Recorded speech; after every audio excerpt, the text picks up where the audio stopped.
Olá, amigos primatas. Aqui é mais um vídeo meu no canal História e Ciência. Desta vez eu gostaria de tratar um tema que muitas vezes é pouco comentado, apesar de ser sucesso e fenômeno, tanto na internet como na televisão, na mídia de um modo geral, né? Essa questão de intelectuais midiáticos, né? É uma coisa que me deixa um pouco triste e um tanto revoltado, porque a gente vê assim tantos intelectuais, tantos pensadores que dão duro em suas áreas de conhecimento e não tem muitas vezes o espaço, o reconhecimento devido, né, na mídia, até mesmo na internet, né? Porque a internet é um meio de você divulgar o seu nome, o seu trabalho. É, até mesmo na internet, muitas vezes o espaço para essas pessoas são poucos.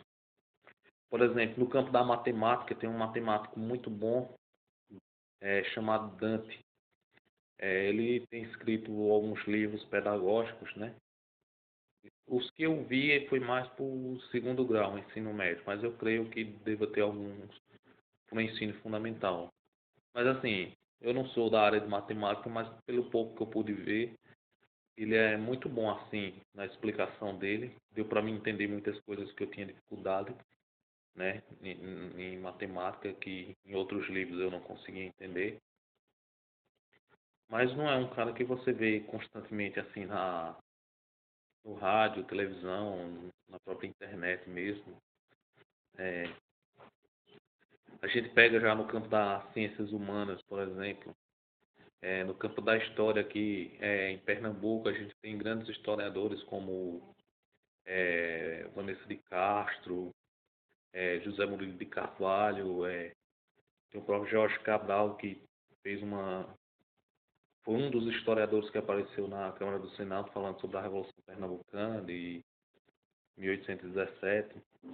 Mas assim, e sim, existe outra infinidade de historiadores, filósofos, sociólogos, e que não tem aquele grande sucesso na mídia e na própria internet. No entanto, existe um grupinho de intelectuais que são pseudos formadores de opiniões e que arrebata multidões, né? Como se fossem grandes filósofos, grandes cientistas, grandes pensadores. E, sinceramente, a minha crítica é o seguinte, se esses caras realmente são grandes, ou eles estão comprados, estão vendendo o conhecimento para um grupo de pessoas e enganando, né? Só falando bonito como sofistas, né? Tanto criticado por Sócrates, né?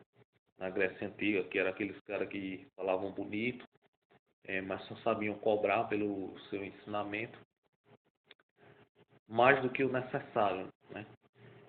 Somente era fazendo mesmo um mercado do conhecimento, não realmente uma paixão, um desejo de divulgação científica.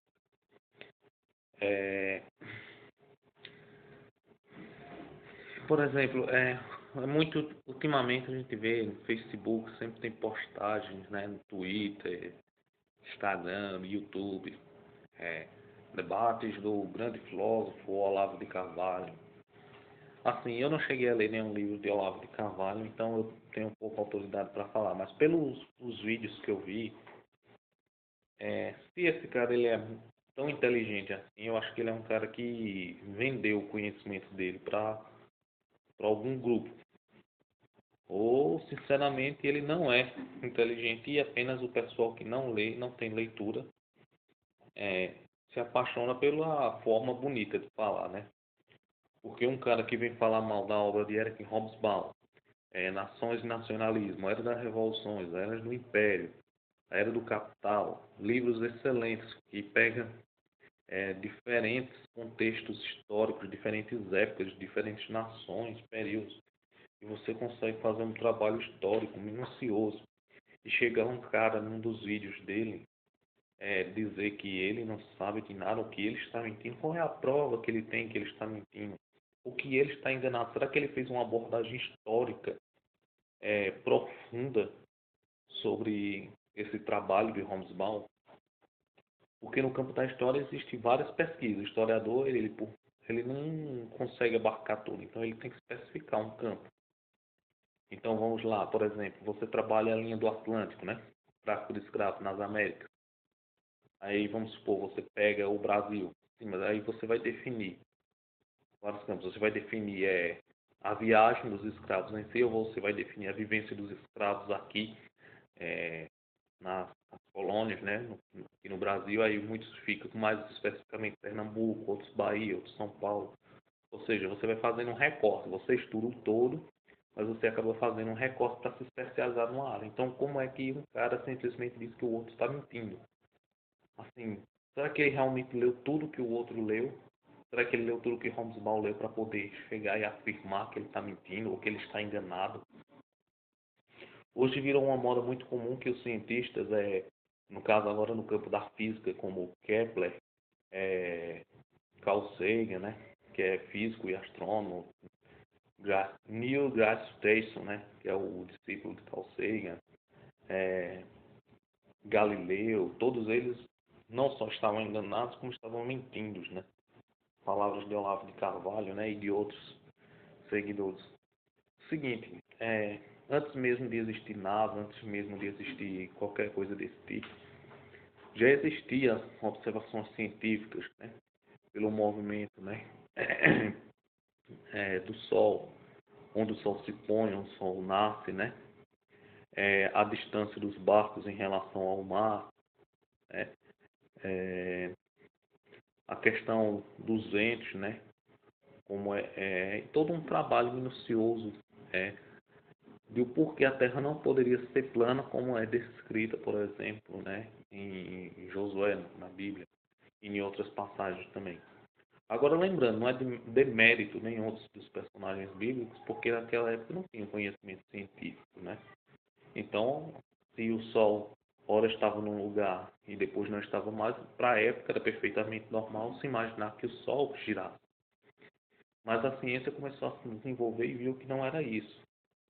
Aí você chegar nos dias de hoje defender a ideia de uma Terra plana sem um argumento científico.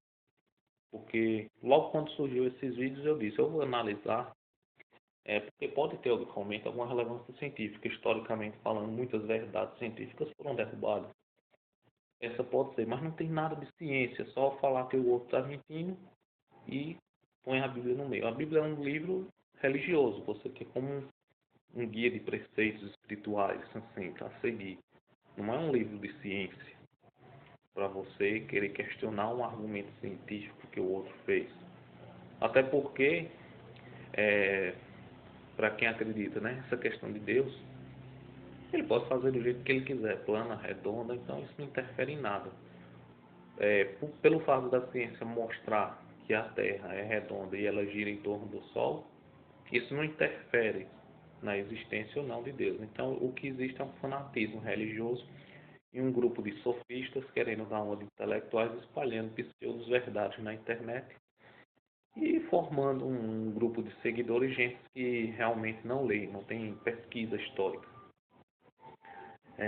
O que me deixa muito triste é que muitas vezes o trabalho de grandes pensadores de várias áreas do conhecimento, da biologia, da medicina, matemática, história, filosofia, física, astronomia, não tem o espaço na mídia merecido.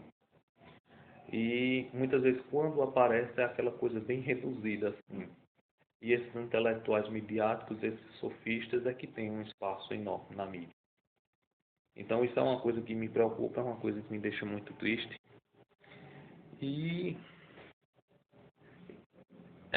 assim, esse vídeo é mais como uma forma de desabafo, assim, de revolta mesmo, contra a falta de pesquisa da maioria das pessoas e simplesmente querem carregar o nome de pensadores intelectuais sem ter realmente uma leitura profunda sobre o que é ciência, o que é história, o que é física, o que é matemática, e só sai tagarelando o que os outros dizem. Eu recomendaria aqui alguns livros, como esse aqui, A Era das Revoluções, né, de Hobsbawm, onde ele vai falar das revoluções de 1789 até o ano de 1848, em várias partes do planeta. A Era dos Impérios, de 1875 a 1914, também de Hobsbawm, e a Era do Capital, né, de 1848 a 1875. Ok? Ok. Por fim, eu deixo uma pergunta. Um cara como Hobsbawm e outros historiadores, Thompson, os outros que eu citei daqui de Pernambuco, têm trabalhos excelentes, como Vanessa de Castro, Jorge Cabral, José Moura de Carvalho, João José Reis, né, da Bahia. É, Pessoas que fazem uma obra gigantesca como essa.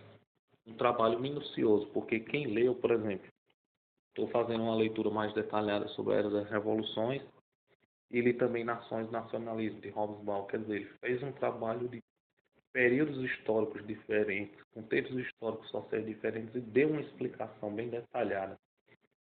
Por exemplo, o conceito de nação. Nação, muitas vezes, o básico é o quê?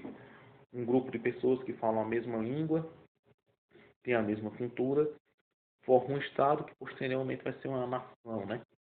Que é reconhecido internacionalmente, aquele território como independente. Mas é comum a gente ver, pesquisando historicamente, grupos de nações que têm línguas diferentes, até aspectos culturais diferentes, mas se formam como o mesmo Estado, como uma mesma nação. Por exemplo, o Canadá tem duas línguas, que é o inglês e o francês. A Escócia, o país de Gales, eles têm um galês, mas eles não quiseram formar uma nação independente. Eles quiseram o quê? Anexar-se o quê? Ao reino, à coroa britânica, mesmo tendo uma língua diferente, né? A língua oficial da Inglaterra é o inglês, a língua oficial do Império na Grã-Bretanha é o inglês, e mesmo o país de Gales tendo sua língua, né, o galês, mesmo assim preferiu se definir como parte do Império da Coroa Britânica, né, como parte do Império Inglês. Então, para poder entender isso, é preciso um trabalho muito minucioso. E foi o que Hobsbawm fez em seus livros. Aí chegar um cara e simplesmente dizer que o cara está enganado, está mentindo, e carregar um monte de seguidores com isso é muito revoltante, é muito triste. Bem, era só isso que eu tinha a dizer. Desde já eu agradeço a participação de todos. Me sigam aí no Facebook, se inscrevam aí no canal, clique aí que gostei, façam aí alguns comentários e muito obrigado pela participação de todos.